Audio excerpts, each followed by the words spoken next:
Ladies and gentlemen, this is the main event of the evening. Hold one, Andre. You're not good at this. Get out. Let me tell you a personal story about Vince McMahon. You just made the list. Oh my God! Sorry, no speak English. Dummy. Goodbye and good night. Hold two, on bar. It's still real to me, damn it! Dummy. This is the worst town I've ever been in. Hold three, Lamas covered, three-handle family Gradunzel. Mamma mia! And now, Unchained.media presents the B Plus Podcast with your host, Greg Unchained. It's me, Austin! It was me all along, Austin! Number 4, Armbar. I will never retire! I still got 200 more. I got 200 more holes to list.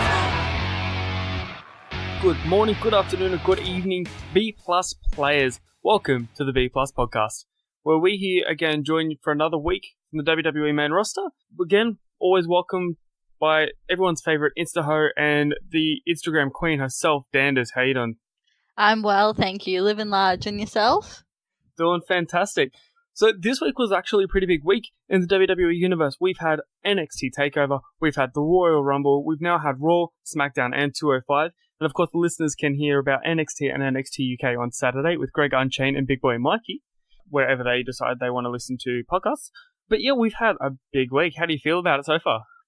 This is my third day in a row podcasting. As someone who did podcasts sporadically, going 3 days in a row, I'm loving it, but it is quite hectic. And once I got to 205 live, about halfway through, I was like, I think I'm a bit done. I think I'm done for the week. Yeah, you've had a pretty busy week, which actually included our very first call-in show on Discord, which is exclusive to our Patreons. How did you go with that? I loved it. I had so much fun. I think my favorite thing in the world is talking shit about wrestling. And as much as I love it with you guys, of course, having some extra voices in there was awesome.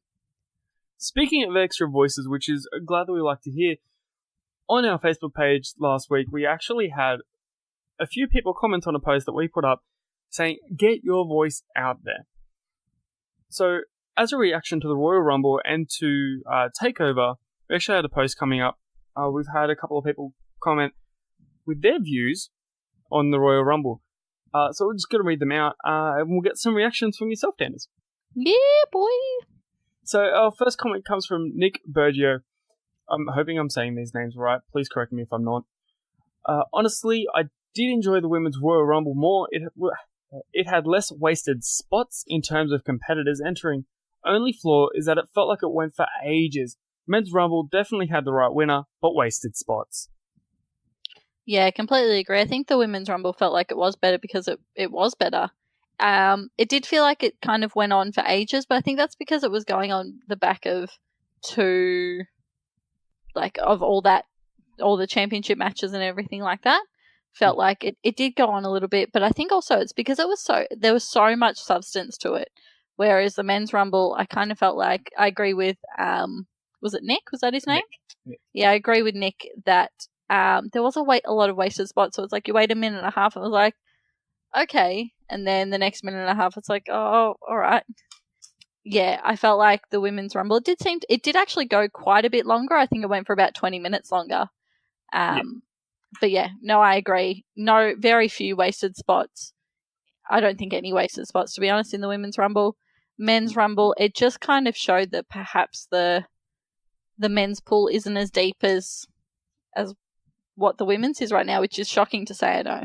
Yeah, no, I 100% agree with you. It seems as if with a couple of legends coming back, it was really only Jeff Jarrett, wasn't it? Kurt Angle was in there too, I don't know. Oh, and Kurt. Co, who was kind of a waste of time, in my opinion. I think having them instead of NXT call-ups or a potential big debut, I think to myself that was a waste of time, and it didn't have that same aspect as Women's Royal Rumble did for myself, where there were no huge legends that were all, in a sense, of waste of a spot. Yeah, absolutely. I don't sort of really know how else to put it. I just feel like the Women's Rumble had far more substance, far more building of storylines. The only sort of exciting pops that I can remember for the Men's Rumble was like Johnny Gargano, him and Aleister Black obviously coming up from NXT. Yeah, I think those two spots were absolutely fantastic. But speaking of call-ups, we had Daniel Brewer, who actually commented as well, saying, found the Women's Royal Rumble felt long compared to the men's.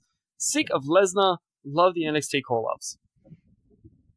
I think we can all agree, hate Lesnar. All good points. I think what they did last year, they had the Men's Rumble at the very start of the night, and then they had the Women's Rumble at the very end.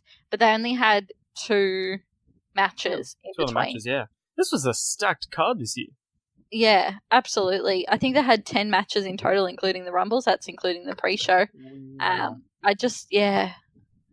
Speaking of pre-show, Shane Marmont actually commented the pre-match was confusing, which, I agree. Yeah, first absolutely. Match, first match, Asuka versus Lynch was great. Ronda versus the Boss was good.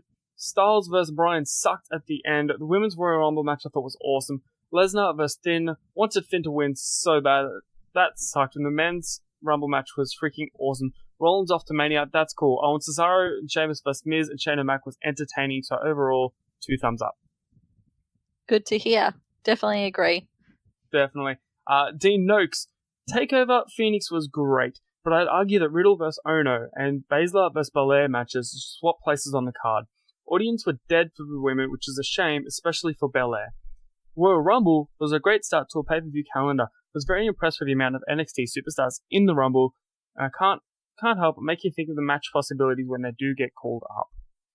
Absolutely. I use this phrase so much, but the Women's Royal Rumble made me so excited for the future of women's wrestling.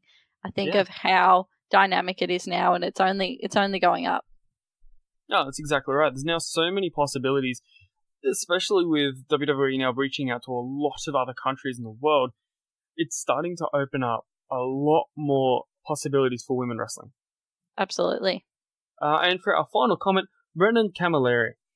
For me, the women was great. The men's felt dull and wasted until Dunn was in, and all the gimmick crap finished until Jax. Ugh. I forgot about Pete Dunne. He was awesome. He was so good in this match. He was an MVP. Yeah. I felt the Women's Rumble had more meaning with Becky and could have easily closed out the show. Brendan, I 100% agree with you. That match should have closed it. Absolutely. And of course, we all know that, Danders, you love Becky Lynch, so it would have probably been something that was a little bit more better for you. Yeah. I think maybe if they had have had it the other way around, though, I might have been a little bit too exhausted to fully appreciate Becky Lynch. For anyone who wants footage of my squealing, if you think I'm high-pitched now, you should have heard me squealing when Becky Lynch won the Royal Rumble. I managed to get it on Snapchat, and it's only dogs can hear me towards the end. I'm actually interested in that one. Yeah. I'm going to send that to the group. That sounds pretty funny, actually. Yeah, it was golden. But I agree, Women's Rumble should have gone on second, should have scrapped the Nia Jax spot in the Men's Rumble. Yeah, definitely. All but good points, guys. Love it. Yeah, definitely. And, of course, at every pay-per-view, we will love to hear your voices, guys. So don't forget to check out our Patreon as well, because linking to Patreon will link us to Discord, which means you get your voice heard. You get to say pretty much what you want to say about the pay-per-views and have your voice heard on the podcast as well. Absolutely. Get to shit talk with Danders, everyone's absolute dream. That's exactly right. We can shit talk with everyone. But that was the Rumble and TakeOver. Let's head into Monday Night Raw. So the show, of course, opens up with Seth Rollins coming out that he's finally fulfilled his dream. He's pointing at the WrestleMania sign. He is. That crowd was molten hot. Oh, yes. I guess like with people like Seth Rollins, he is such a good actor, I guess, in a sense of how strong he is in his character.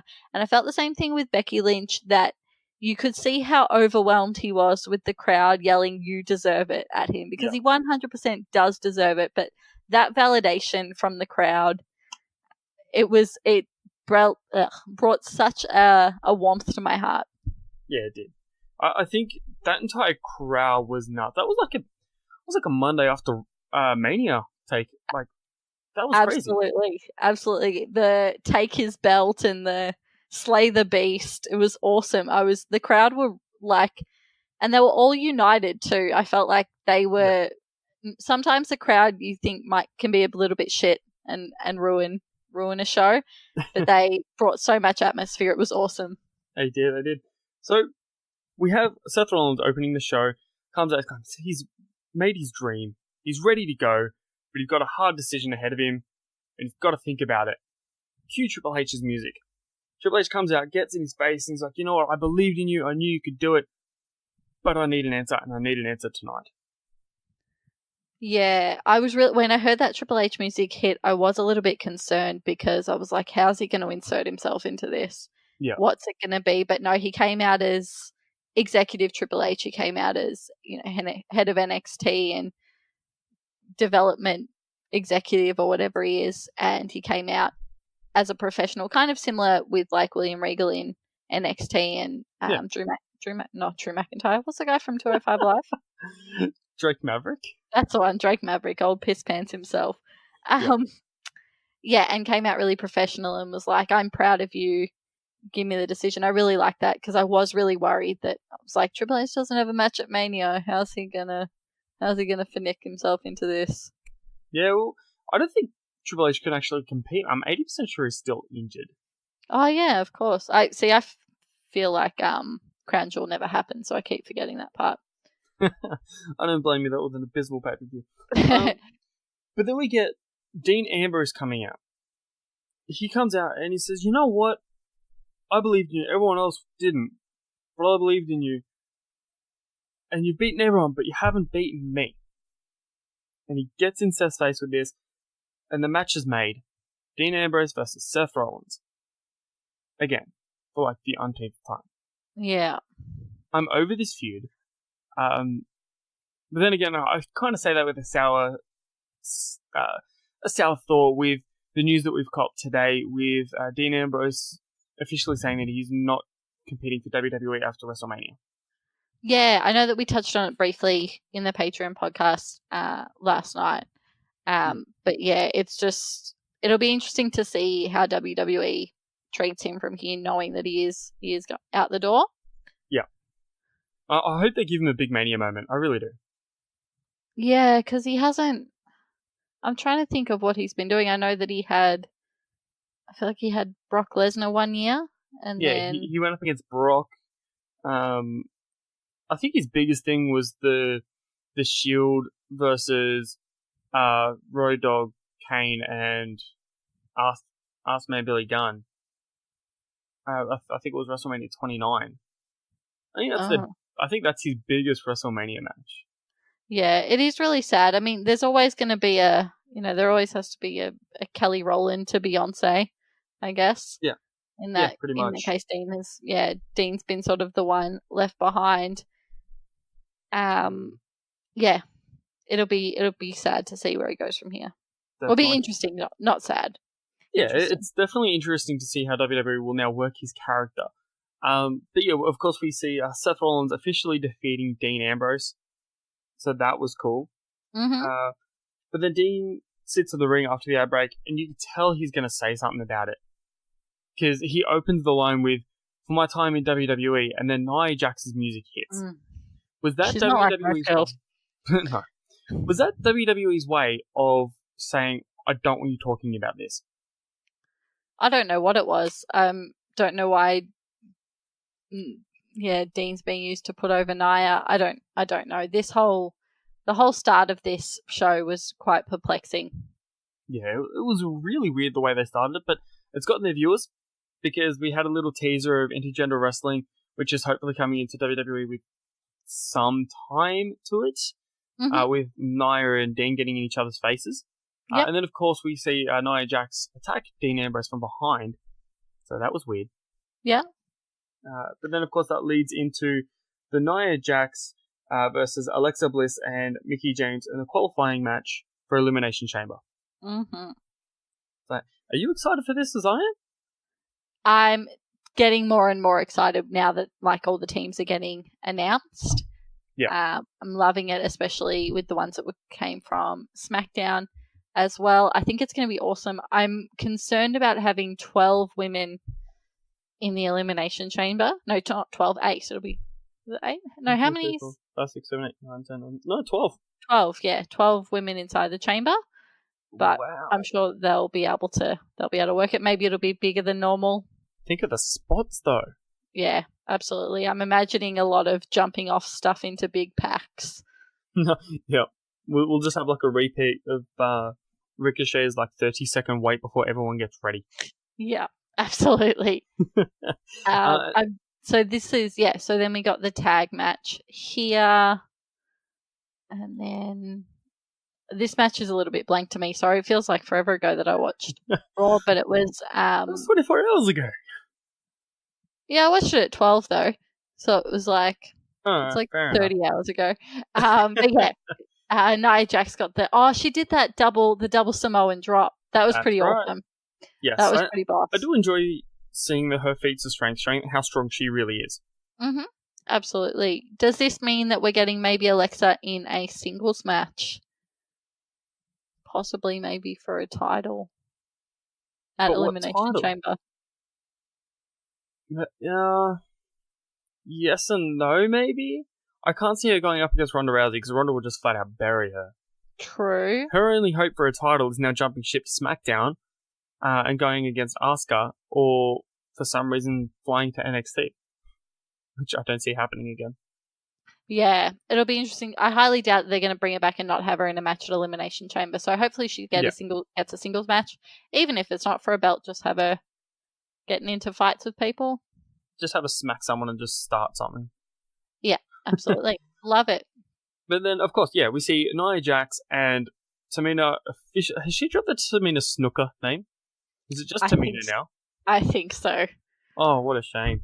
I love the Snuka name. Had a little bit of it. This is awful, and it's not something. I'm a little bit proud of it. When she came out on Monday when I was at the Sporting Globe, we were like, "You can't wrestle, then your dad is a murderer." Wow. Bad people. Yeah, I'm a bad person. I think she's just Tamina. I don't know how much of that is, wanting to maybe move away from the Snooker name. Yeah. Or how much of it is just Vince's fetish for single names. Don't know. But we see Nia and Tamina qualify for the Elimination Chamber match. We get Kurt Angle making a singles return on Raw for the first time in a while against Baron Corbin. Yeah, it's a match nobody asked for. I'm being really negative. No, you know what? This match I'm actually negative on. Because I remember the time that Baron Corbin wasn't on our TV, and I miss those days. Those were bliss. Yeah, I definitely think he's a great heat magnet. Like, he's very easy to hate, but I don't want to see Kurt Angle wrestle anymore. I don't want him on normal TV. If we do see him, I want it to be rarely because I want it to be special. Because he cannot move. No, he's got a few bit of like niggling problems here and there apparently, but I think he could do like what Elias does and just wrestle once every like 6 weeks. Even though Elias is getting a bit more time, but have him wrestle like once every 6 weeks and being like, yeah, I can still go, but have the other guy pretty much carry them. Yeah. But yeah, we see Baron Corbin defeating Kurt Angle via pinfall. Yep. Which was a clean win. I was expecting disqualification, but no, it was a clean win. Then we get a Finn Balor segment, which was odd. I think it's building to his WrestleMania match. Yeah, I don't know what's happening here, but I liked his little burn on Lashley where he was like, I lasted longer against Brock than you did in the Rumble. Yeah. Yes, you just see the entire crowd go, ooh. Yeah. Yeah. Yeah, like, Lashley, 12 seconds in the Rumble. What on earth? Who booked that? Yeah, no idea, because it's like Do you want us to fear him, or like I don't get it? What do you want from us? That's exactly right. He Man. should have been part of the Final Four. Personally, I think he should have been part of the Final Four. Like, they're building him to be this dominant creature, and all of a sudden he's just tossed over the top rope within seconds, and everyone's like, oh, okay, never mind. Like, come on. Yeah. Let's have a look Rant's here. over. Yes.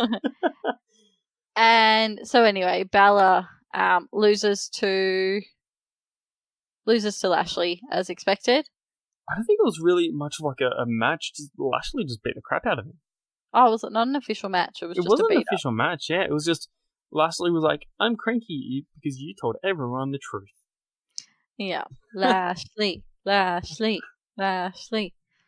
that chant will last exactly the amount of time he lasted in the Rumble, which was like 12 seconds. Exactly. And then we got, I don't know how to feel about this, but Zack Ryder and Kurt Hawkins. The Quack Attack is back, Jack. I am so pumped for this reunion. There are so many ways that this could go. But could you imagine that this eventually leads to an on-air return of Edge managing the team? God, I hope not.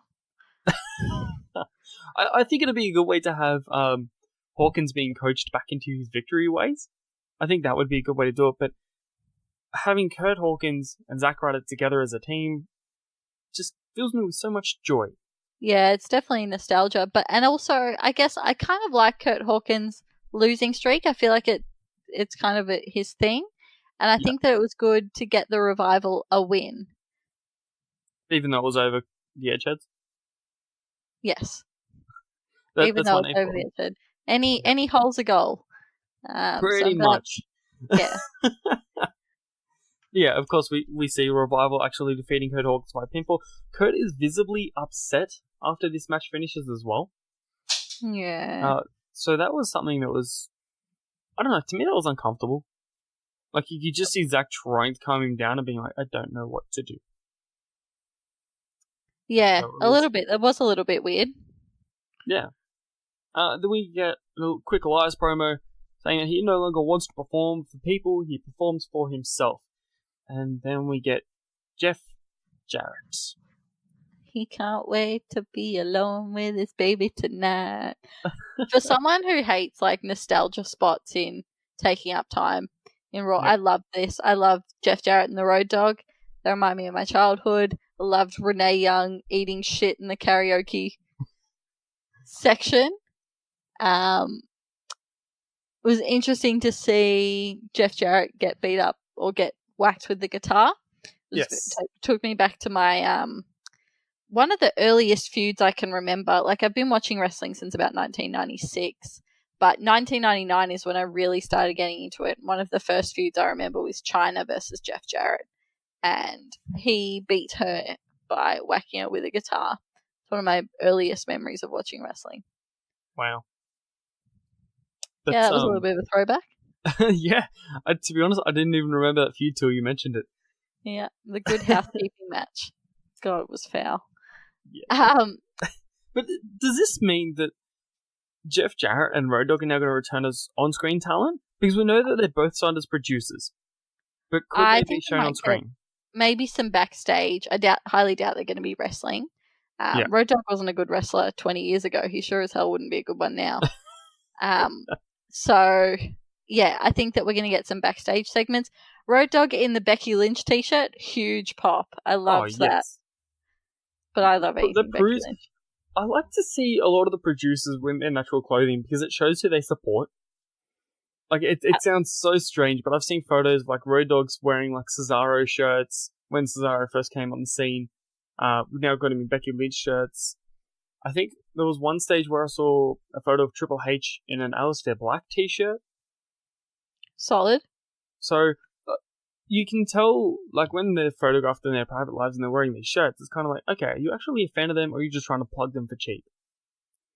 Maybe a bit of column A, bit of column B. Also, it's probably a free shirt. Probably. Yeah, they just walk in, I don't have a clean shirt today, yank. Yeah, sold. But we see but yeah, heel turn. Elias, I don't know if he ever fully went face. Hopefully this means we're going to get a few more shitty sporting references out of him. I hope so. I think that was that was pretty quality there. Yeah, definitely. And it's something that was not in a sense cheap, but it was quick. Yeah. Like, you could sort of see the hints when he was like, I'm done, but then the moment he attacks the two of them, it's like, hey, I'm that guy now. Yeah. Also, the part I completely forgot where they're chanting "Holy shit" at Road Dogg, and Road Dogg was like, "You can't say that." So they start doing it louder, and he was like, "Oh god, I made it worse." That was a huge pop for that. That was awesome. I loved that entire thing then. Then we get a little backstage segment saying Dana actually revealed that Ember Moon is hurt, and WWE have announced that Ember Moon requires immediate elbow surgery. Yeah, very sad. I know that she is an extremely talented performer. As much as you don't ever want to hear about anyone getting injured, probably not the worst timing. I feel like she has been a little bit caught in the middle of everything with all the main card kind of stuff going on. She's kind of been pushed to the side, which she deserves much better. Yeah, definitely. So hopefully wish her a speedy recovery also, and hopefully she'll be back soon and better than ever. Yeah, definitely. We do wish her the best of luck. We get a quick Mojo Rawley segment at the back where he's talking to himself in a mirror. Are we seeing another heel turn on Raw? Who fucking knows? I can't get into Mojo Rawley. So sorry. No. When he's talking to himself in the mirror, like, this is so cheesy. I kind of wanted Papa Shango to turn up in the mirror. That's a bit of a throwback also. I can just imagine just like one of those random ass backstage like black screen promos. Nikki Cross's face just like peeking out of nowhere, being like, "Mate, you want to play? Yeah." Book that feud. I would watch that feud. When they talk about intergender wrestling, I'm sure they didn't have Mojo Rawley versus Nikki Cross in mind. Probably didn't, but they should do it. Yeah. We have Natalya versus Dana Brooke versus Liv Morgan and Sarah Logan of the Riot Squad. Liv pinning Natalya to qualify for the Elimination Chamber. I think when you've got a fake tag team and a real tag team for a qualifying match, I think it's pretty obvious who's going to win. That being said, I feel like I have not seen the Riot Squad win in ages. So I loved this. I loved that they won. I love Liv and Sarah. Also love Ruby. I feel like they've been really just buried in this feud with Natalya, and they've just come out of that looking so poorly. So glad to see them get the win. Really excited to have them in Elimination Chamber. Yeah, and to be honest, these girls are my pick. As much as I reckon there's going to be a Bella return at this, these girls are my pick. Over Sasha and Bailey. Yes. Bold call. I know it's tough right at the beginning. We're only just getting the teams, but I've got Riot Squad. Solid choice. But speaking of the women's division, our next segment comes out with Ronda Rousey getting booed out of the building. Absolutely booed. To her credit, when she cut that first promo, that first part, when she kind of stuttered on it, and then she called herself out. She's like, "All right, you guys made me stutter." I thought that was really good. I thought it was pretty cool that she kind of acknowledged her one weakness, her microphone work. Yes. Yeah. I think a little bit of more time on the mic for her would be great. But if she's going to mess up and she acknowledges it, that works so well for her. It was a really great way for her to handle it. Definitely. And what was with Bailey coming out early? Did you notice that? I don't know. But what I did notice, and there's some footage of it too, is when Becky walks around when Bailey's in the ring and Becky walks around the corner, Becky flashes up the 4 and Bailey flashes it back. It was very cute. I liked it a lot. Maybe I'll chuck a link when this gets posted on Facebook. I'll chuck a link in the that'll be put in comment. the post notes. Yeah, very cute. I forget the order that this happened in. So Ronda comes out and she has a chat, and then the fans are screaming for Becky. Yep. Which, considering Becky is a Smackdown competitor, is a bold move. I reckon they would chant for Becky on NXT UK. That's how Yep. good she is. Yeah, pretty much. When I'm in traffic, I wind down the windows and just start screaming, Becky, Becky, Becky. 4 I'm cars Team over, Becky. you start hearing someone else do it. I've been wearing, pretty much non-stop, I've been wearing my Becky Lynch t-shirt, the one that just says the man on it, and when I Yep. walk around Chadstone, get a couple of people just giving me the nod, and I give it back, and it's like, it's nice to know we got a fellow Becky fan. Yeah. United in our love. I think everywhere you go, there's going to be a Becky fan somewhere now. She is beyond over, and I'm so proud to say that. But Becky Lynch has pretty much redevised the women's division. She has created the fact that women can now be equal. Yeah, and not to be hyperbolic, but they're not equal at the moment. The women are killing it. The women's division is leading the march. Yeah. She's that's a good made point. help. I mean, Ronda's obviously been a big factor in this, but Becky's made women's wrestling, the most talked about thing within the industry, which is fantastic. I say this every week, though. So, yes. Promotional consideration paid for by the following. January is here and we are fast approaching WrestleMania season. Royal Rumble and the road to WrestleMania are around the corner, so the time to dilly-dally is past us. If you want to experience WrestleMania live, and who doesn't, let's be honest, you deserve it. The best and really the only way to do it is with All Aussie Travelers. All Aussie Travelers are new to the wrestling travel package game, but they are veterans at travel, and they have put together a package that cannot be beaten. For less than $7,500, All Aussie Travelers are going to send you to New York, New York, with return flights, airport transfers, full accommodation, and tickets to the WWE Hall of Fame, NXT pre-show party, NXT TakeOver, WrestleMania, Monday Night Raw, Smackdown Live, and more. The coolest part about these packages is that for NXT TakeOver, Raw, and Smackdown, you are going to be seated in your own private VIP suite, normally not available to the public, but All Aussie Travelers have you covered, man. They got this locked down. It has its own bar, it has its own bathroom access, and all the luxuries that a VIP box comes with, not least of which, of course, an incredible view for everything happening in the ring. All of this for under $7,500. They're practically giving these packages away, man. You'd be crazy not to check it out. So head over to All Aussie Travelers on Facebook. The link is in the show notes. And tell them that the B Plus sent you. And let's go watch WrestleMania in style. Hey guys, just a reminder, if you want to hear all of these wonderful B Plus podcast episodes completely ad-free, make sure you head over to Patreon or Podbean, where we are the featured podcast this week. You can subscribe for as little as $1 a month up to $10 a month, where anything you want to help us with, it really helps out. It's going to help us grow the site. It's going to help us redesign some things, and everything that we get through this and through the advertising as well is all going straight back into the podcast so that we can get Aussie Graps out there for the rest of the world to hear about, for the rest of the world to see, so we can grow this mission of watch global, support local, and build indie wrestling. So if you want to be a part of that and get some really cool rewards like call-in shows, bonus episodes, ad-free like I mentioned, then head over to patreon.com/theb+ and subscribe today. Did we have Becky come out first, or did the match happen first? No, so it was the match first, where it was the Women's Open Challenge, the Raw Women's Championship Open Challenge, with Bayley answering the call. Bayley tapping out to Ronda, having Ronda now beating 3 out of the 4 horsewomen. That's a scary fact coming into WrestleMania. True, but she beat Charlotte by DQ. Still counts as a win. Oh yeah, any hole's a goal. Exactly. That's a hockey reference, by the way. We'll go for hockey. Okay, then we come to my favorite part of the night. Becky Lynch coming out, and this was the part where Ronda really shone. I felt like her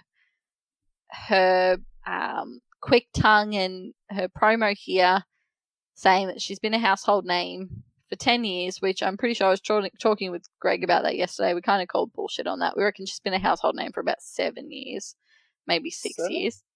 Well, I said on the podcast last night that I knew about her when she was at WrestleMania 32, which was in 2015. So she was probably a bit of a household name because I'm a bit of a noob. So maybe like 5 years that she's been a proper household name. Well, I don't know. I think she debuted with her training for the Olympics pretty quick. I think she competed in the 2008 Beijing Olympic Games. So yeah, a decade. Yeah, but did you know who? I didn't know who she was then. Well, we're not people from the States, so we follow people like Ian Thorpe and Grant Hackett and many other famous Australian sporting personalities that I can totally name. Can totally name an Australian judo performer. Anyway, she's been around a long time. She's been her equivalent of the man. She's been the baddest woman on the planet a lot longer than Becky Lynch has been the man, and I think that that's her point. Yep. Me being a little bit smarky, anytime that she says this, I just feel like it's like Becky Lynch was doing umbars when Holly Holm was kicking you in the face, mate. So just know your role. That was great. Yeah, yeah. But I really liked this. I thought this was very fire from Ronda. Becky still looks strong. She was just kind of laughing as Ronda walked away. Yeah. The crowd was molten hot when Becky announces that she chooses Ronnie, as she likes to call her. That's the best nickname. I love it so much. And her social media game is fire. I think she posted a photo of Ronda pulling one of Ronda's classic angry faces, and Becky's like, Ronnie's upset that I'm going to take her title at Mania. I hope she runs it herself. Because you hear of superstars not running their social media, but I'm pretty sure if Becky runs it herself, she's gold. Yeah, absolutely. Her Twitter game is A1 also. Yes, definitely. Then we get a quick backstage segment after a huge announcement. So I kind of wasn't paying attention to this backstage segment. I'm pretty sure it had something to do with Braun Strowman. I do apologize. Yeah, I'm not 100% sure. I have no idea. I think I have my phone in my hands and I'm like tweeting to like 3 other people. I'm like, oh my gosh. Yeah. Braun tells Roman to go make the right choice and make it count at WrestleMania. Roman? Strowman. Strowman tells Seth, sorry. I was like, did you say Roman? Probably. Look, Beethoven had his critics. See if you can name 3 of them. That's right, you can't. So Strowman tells Seth, go make the right choice. Strowman comes out and gets disqualified. No, wins by disqualification against Drew McIntyre in what was a little bit of a blur match.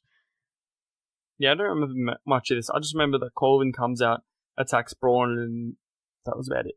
Yeah, and then, Colvin comes out with the steel chair, and everyone was yelling, get these hands, basically. And, yeah. You can't hear the commentators for half this night. It was amazing. Yeah, absolutely. And, the referees raise their arms to come check on Braun. Yeah, it was a bit of a nothing match. I wish that they wouldn't throw around Drew McIntyre. I think that as a big dude I get they're trying to push him, but make him a little bit of like a special treat. Yeah. But could this be a way to slowly write Braun Strowman out of WrestleMania this year? I've heard that they're trying to do that they're trying to get him out. Because at the moment, there seems to be no plans for him. He's not going for any championship, and unless, which is highly unlikely thanks to the next announcement that we have, but unless Brock loses the title and we get Brock vs. Braun, there's no way that Lesnar's going to Mania. Could he be going? I know that you wanted to have a chat about someone else who doesn't have a match for WrestleMania. I don't think he's going to face The Undertaker. I just wanted to segue into that. But no, you're right. Another person who doesn't have plans is The Undertaker. We're what, 2.5 months out of WrestleMania and there's nothing for Taker now. The last thing I can remember the last time was after it was for WrestleMania 31 when he faced Bray Wyatt. Yep. He didn't have it. Bray Wyatt called him out at Fastlane. So not even Elimination Chamber. He called him out at Fastlane the new face of fear and whatever. So, but I don't think so. I think we're seeing him go into the Hall of Fame. I think that Taker is going to be finished. I think for me, a good way to do it would have Cena call him out again. Personally, I think that's unfinished. I would like to see Cena call him out one last time and say, you and me, one-on-one, loser officially retires. Have Cena lose, and then Undertaker retires the next night on Monday Night Raw. I don't think we're seeing Cena at Mania. No? No, I think he's got too many movie commitments. I don't think we'll be seeing him at Mania. No, it'd be interesting. It'd be good to have a WrestleMania without Cena. Yep, but it's been a while. As much as I do miss seeing him on TV, I think his Hollywood career is absolutely booming, so it's doing better for him. Yeah, absolutely. And I think having a little bit of a Cena break is good. Good for the soul. Hopefully he'll come back to a huge pop. Yeah, well, I'm hoping it's a big pop towards a WWE Championship or Universal Championship match where he breaks the record. The fake record. The fake record. Yeah, we won't get into that because I can't list all Rick's achievements. But yeah, our final segment of Monday Night Raw comes out with Seth Rollins and Lesnar officially getting announced that it's going to be the main event of WrestleMania, or probably going to be the main event of WrestleMania. Seth Rollins, Roman Reigns, wow. Seth Rollins, Brock Lesnar, 1-on-1 for the Universal Championship, WrestleMania. How do you feel?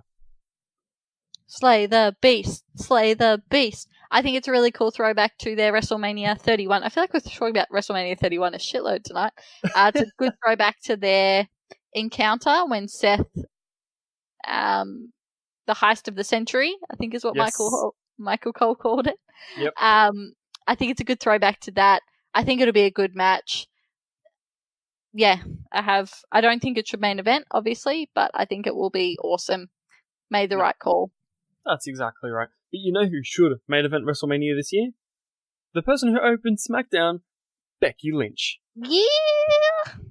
So Becky opened Smackdown saying that she's officially coming for Ronda. Yep. We're just going to call this the Becky show now because everything is Becky at the moment because she is just straight fire.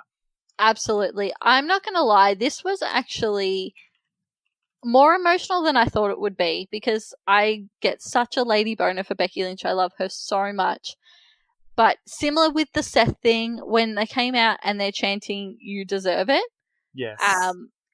And when she said, "I'm not ashamed," or I'm proud that I've gone from the pre-show last year to the main event of this year, I actually started crying because I feel like it has been such a journey for her. I think that she has been pushed aside because she's not your typical, 6-foot blonde. And yeah, she was always, out of the three that got pushed up, she was always the one that was kind of on the outer. She took the pin at WrestleMania 32 in that triple threat. Yep. And she has turned it herself into an empire.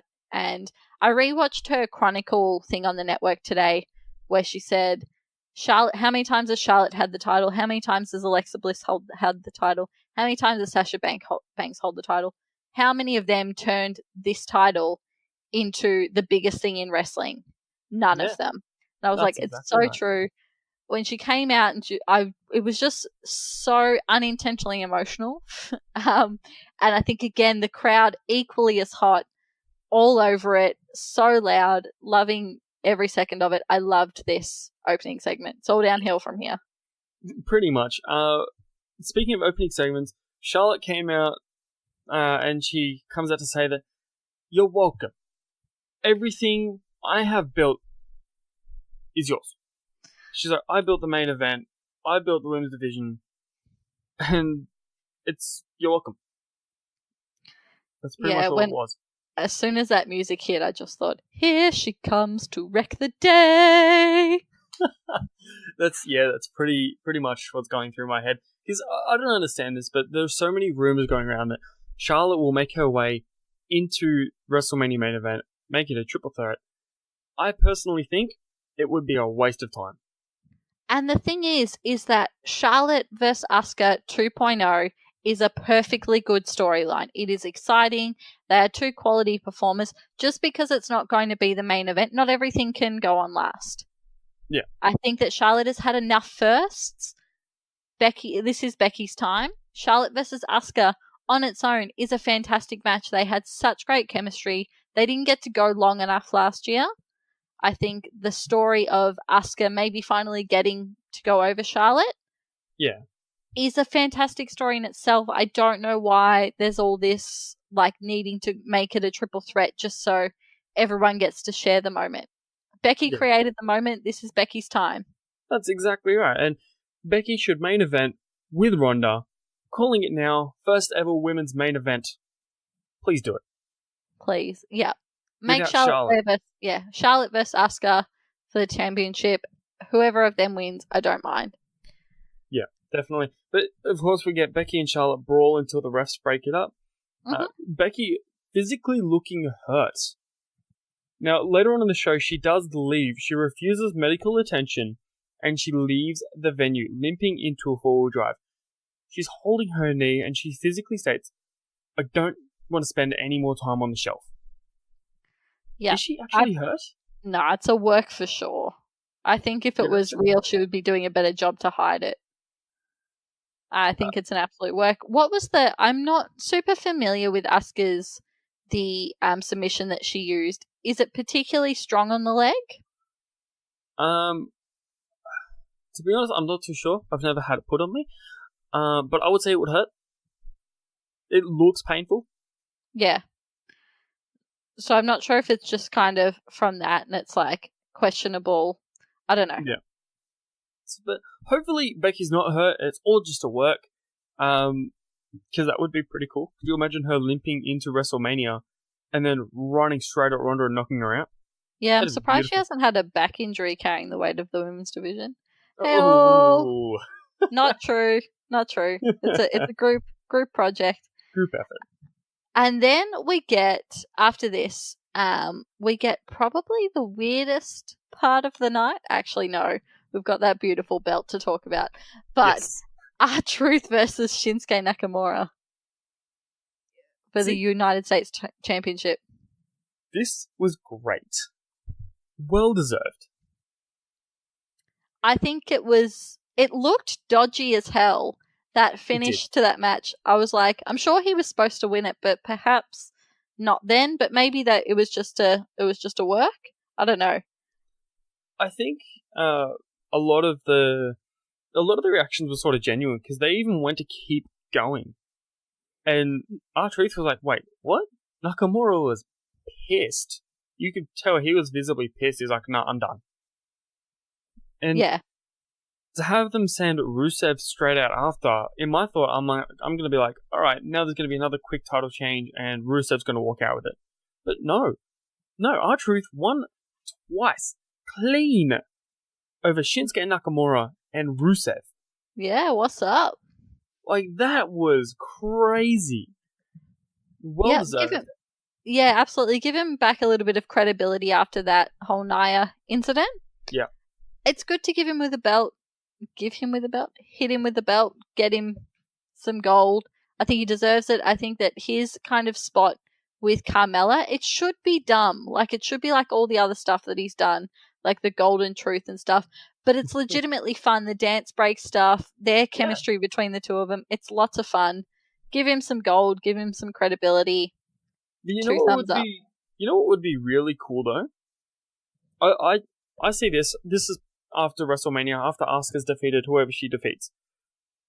Carmella goes on to win the Women's Championship on SmackDown, and you have the new power couple in the sense of R-Truth as the US Champion and Carmella as the SmackDown Women's Champion just running rampant. Yep. I would love to see that. I don't know if we're ready. I don't know if you can really pair the Women's Championship with the United States, but I like the enthusiasm. I think there's more credibility around the Women's Championships at the moment. Mm-hmm. The US title kind of gets put on the undercard, considering it was on the pre-show. But I just think that would sort of elevate it a bit more and be like, oh, okay, so they can sort of be seen at the same light? No, that doesn't really work. No, the women's, especially the SmackDown women's title, I know it's going to be a different story after WrestleMania once Becky takes that beautiful red belt, but the SmackDown women's title is the hottest thing it's the hottest belt in the company at the moment, so happy to see that being a little bit more prestigious than the Star Spangled Hot Potato. That's a really, really good analogy. I like that. But we see of course, Truth going over Clear. Then we get a heel turn by Rusev. There are so many heel turns this week that I don't know which way to look. Yeah, it was weird. Rusev I don't think has enough kind of traction going for, I mean, he's obviously still immensely popular, but he's just been on, I think he's been on back-to-back pre-shows. He spent a lot of time on the pre-show. I don't know what a heel turn, although then they got this match out of it against the club. Yeah, Good Brothers. Oh, the Good Brothers, is that what they're called now? No, I just like to call them the Good Brothers because they're the Good Brothers. Yeah. Was that next? No, that wasn't next. That was later in the show. It was later in the show. It was later in the show. Yeah, because up next, Rey Mysterio seems to come out for a match, but then Zelina Vega comes out and was like, you know, I know you're responsible for getting me banned at ringside. This is all your fault. Maybe you're too distracted by me, and then plays like the whole sexy flaunty card. And Rey gets attacked by Andrade Cien Almas from behind again. Yeah, she looks so hot. I know I don't like to objectify women, but she looked fantastic. She looked like a whole damn meal.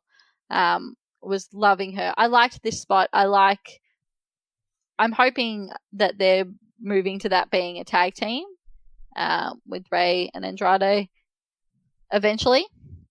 Those two as a tag team? Was that what was hinted? I think it was hinted in the Rumble, wasn't it? We were talking about with Greg how they were wearing the same colours. Was that those two? I think they could have been just coincidence. No, they were wearing the exact same shade of yellow. Huh. No, I think we're. I don't know. I could be just talking smack and getting all my wrestling confused. But I'm hoping that we're seeing them move towards a tag team. It would be pretty cool because, well, we do have pretty much a lackluster tag team division in SmackDown, and those two as a tag team would be pretty cool. They have the greatest tag team in the world.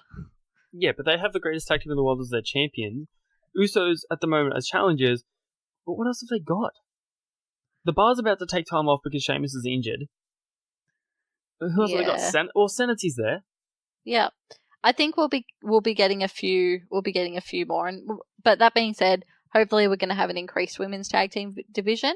Yeah. So we're probably not going to be getting a whole lot more in the men's tag team. Yeah, and speaking of tag team, we have the Co-Bestie Tag Team Celebration, which actually made me cry. It was very nice. It was touching.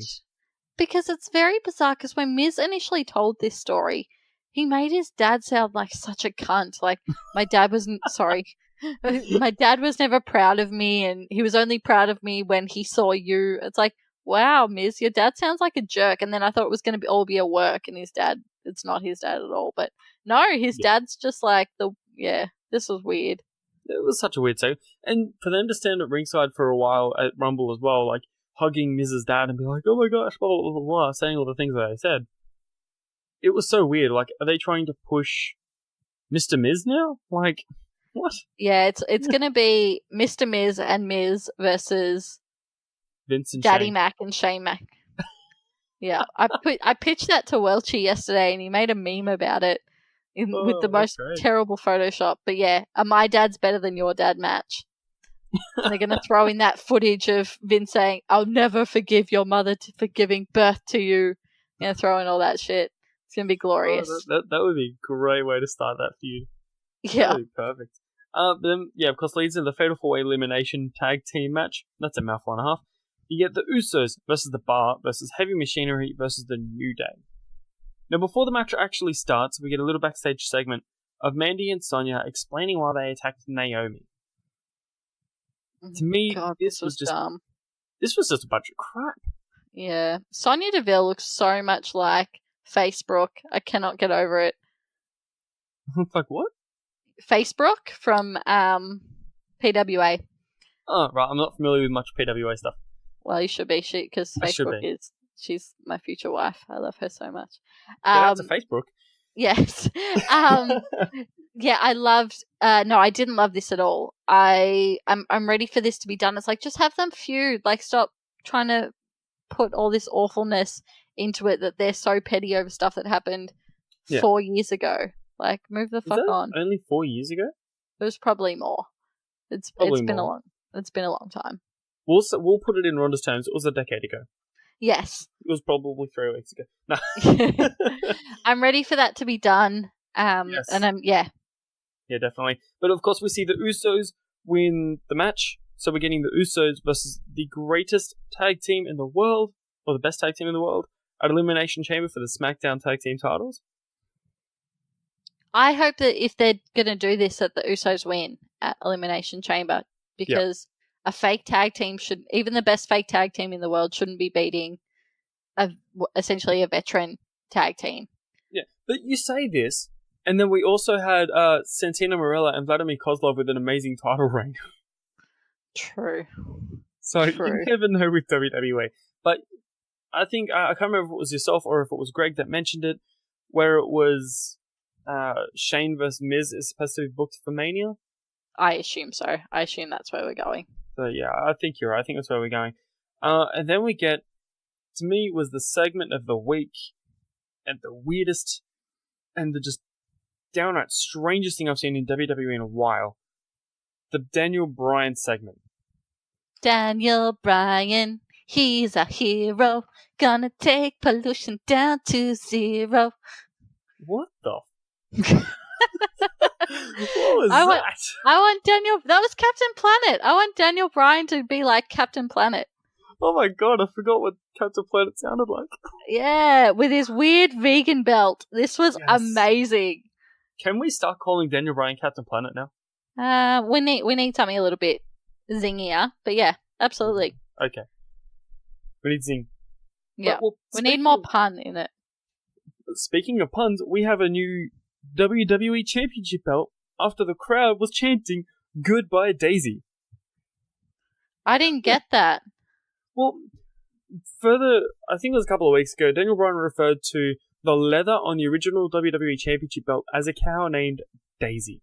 Ah. And in this promo, she could have been happy. She could have had joy, but no, she suffered immense pain because she was made into this championship belt. Yeah. So, he threw the WWE Championship in the trash, and the crowd was chanting that was a piece of gold. All they got was piece of gold. Well, that's what I thought was they were chanting. And then they started chanting "Goodbye Daisy" as the 100% earthly, organic championship was revealed. Yeah. All it made me think of, I know that there was a lot of talk about Matt Riddle wanting to smoke the belt. Because we all know that he's into that sweet greenery because it was made of hemp. There was a lot of that. And then all I thought of was Pete Dunne being a less in-your-face vegan. He's probably going to want a vegan belt of his own. Especially for when he puts it in his mouth. That's great. But as soon as I saw it, the first thing I thought of with the guys that came out later was, is there going to be like a tug of war at some stage and the belt just tears in half? Hemp's pretty strong, but it's not as strong as leather. So maybe. And yeah, maybe the certified. Yeah, I feel like the new belt needs a name. Yeah. Call it Hempy? I don't know. Yeah, Mary Jane. I'll call her Mary Jane. Mary Jane. There we go. Yep. Mary Jane. We have Goldie, Daisy, and Mary Jane. Yep. But yeah, of course, the new WWE Championship belt is made out of oak wood, a hemp strap, and pebbles. I think the greatest thing on the belt are the pebbles. Yep. Solid. From a naturally fallen tree. Naturally fallen oak. So no trees were harmed in the forming of this belt. This is honestly the perfect thing that they've done. This is so amazing. But then AJ comes out. He's very upset. Yeah, and then the way that I was watching SmackDown, I don't watch it on Fox 8, like we're supposed to here in Australia. Mm-hmm. So the way I was watching it, I think I missed a lot of stuff here because it went to an ad break and then all of a sudden Jeff Hardy, AJ Styles, Randy Orton, Mustafa Ali, and Samoa Joe were in the ring. I saw the Samoa Joe bit, but they were all in the ring. Joe talking trash to everyone. That was gold. Yeah, and throws in the Wendy line. I'm a bit over the Wendy line. I'm over Wendy. I'm over the whole AA meetings for Jeff Hardy. But I like the whole defang the Viper. I liked that little mark. That was pretty cool. Yeah, that was very cool. This was all leading up to Triple H comes up on the screen and announces that Daniel Bryan will be defending against all of these gentlemen in the Elimination Chamber. So we're getting a Smackdown exclusive Elimination Chamber. Yep. Which is kind of pretty cool. Yeah. I think I was... Yeah, when I saw that, I was really surprised with, like, the level of talent, especially after we had such a disappointing Rumble.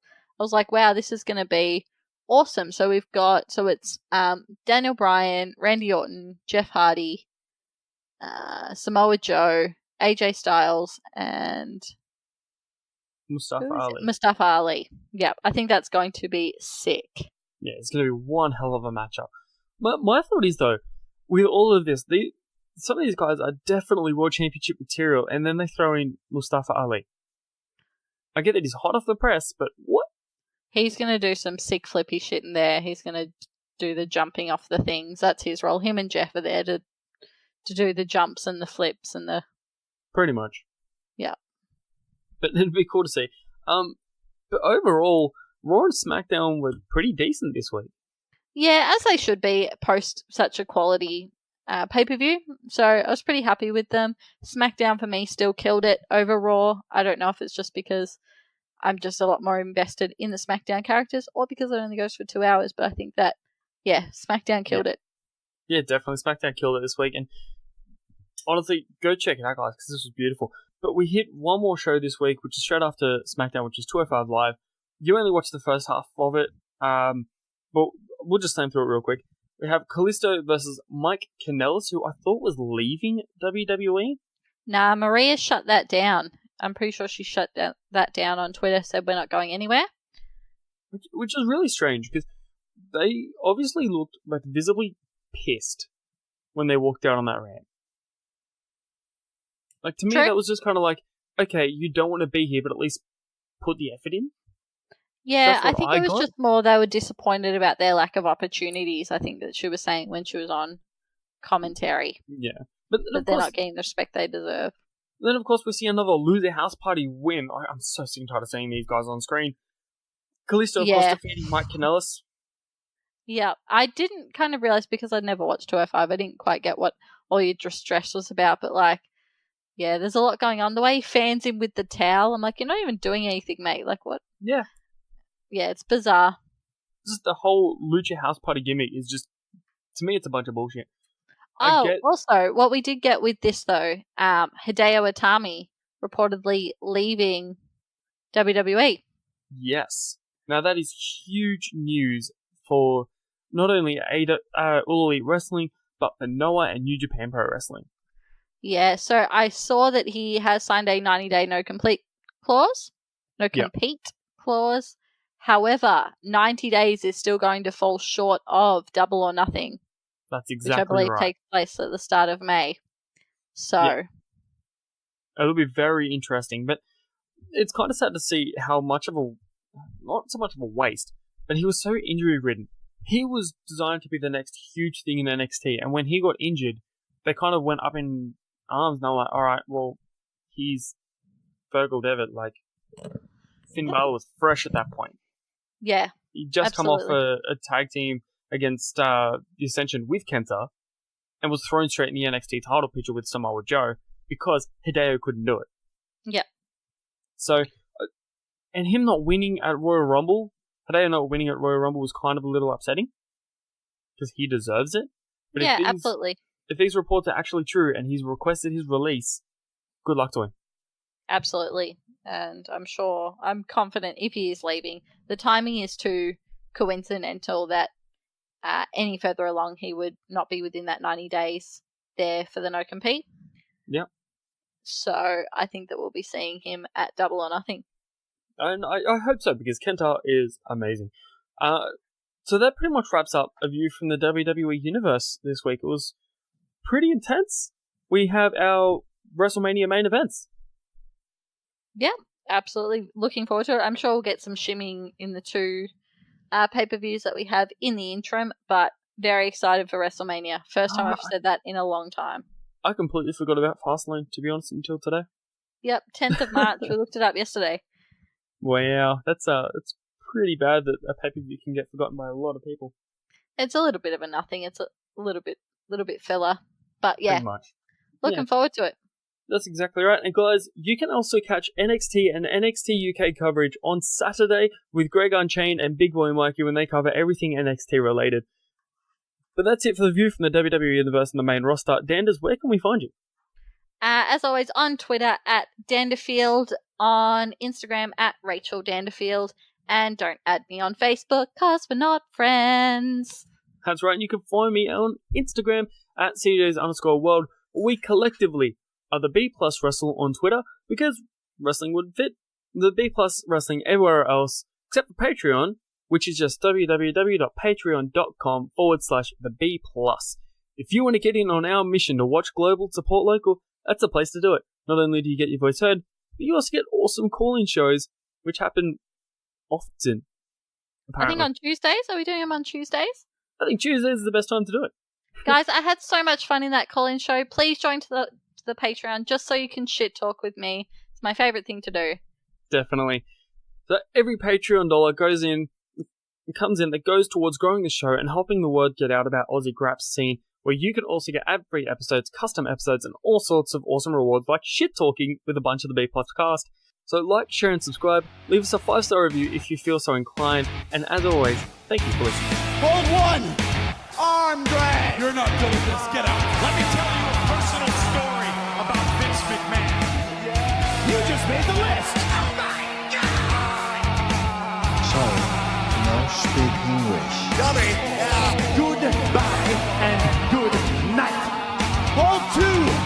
Arm bar. This is the worst town I've ever been in. It's still real to me, damn it. Dummy. Hold three. The moss covered. Three handle.